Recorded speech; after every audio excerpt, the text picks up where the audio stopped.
David Cameron makes first official visit to Ukraine. New Foreign Secretary David Cameron has made his first working visit to Ukraine, meeting President Volodymyr Zelensky in Kyiv. Lord Cameron reiterated the UK's support for Ukraine, promising moral, diplomatic and above all military support for, however long it takes. Mr. Zelensky congratulated Mr. Cameron on his new post and thanked him for the UK's continued backing. Lord Cameron became Foreign Secretary in a cabinet shuffle on Monday. This is very important, especially now, when the world is paying attention not only to the situation on the battlefield in Ukraine, and dividing the focus really does not help, the Ukrainian president said, alluding to the Middle East. We are grateful for the unwavering support of Ukraine from the United Kingdom. We are grateful for the warm welcome of Ukrainian citizens in the UK. And we are glad that you came to Ukraine, he said.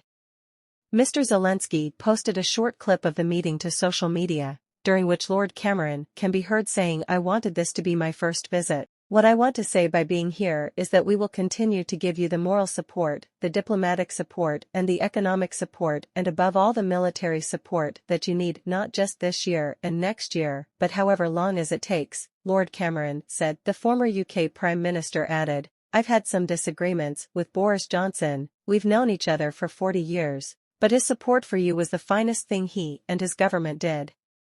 Ukraine's foreign ministry said the pair discussed weapons, arms production, and security in the Black Sea. In a statement following the meeting, Lord Cameron said, "As winter approaches, we continue to stand with the Ukrainian people as they resist Putin's illegal invasion.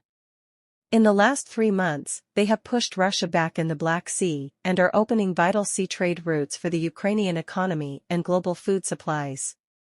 Lord Cameron left Ukraine on Thursday afternoon.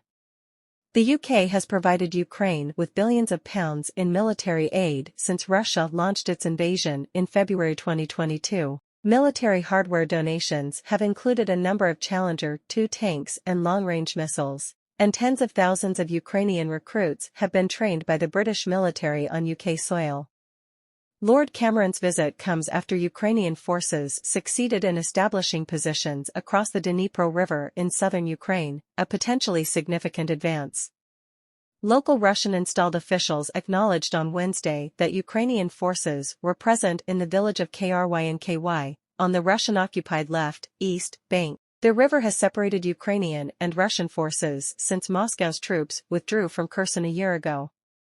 The news has heartened Ukrainians, whose 4-month-old counter-offensive has failed to regain significant occupied territory from Russia. Cameron's return. Lord Cameron's new post marks his return to the cabinet table for the first time in more than 7 years. He has replaced James Cleverly, who was moved to be Home Secretary, to take over from Sala Braverman in a dramatical overhaul of Rishi Sunak's cabinet on Monday. Lord Cameron was Prime Minister from 2010 to 2016, resigning after the UK voted to leave the EU as he had backed the Remain campaign. In the time since, Lord Cameron has occupied himself with various business endeavours, charity work, teaching and speaking engagements. There has been some controversy about Lord Cameron's return to the cabinet, since he is no longer an elected MP and will sit as a peer rather than in the Commons.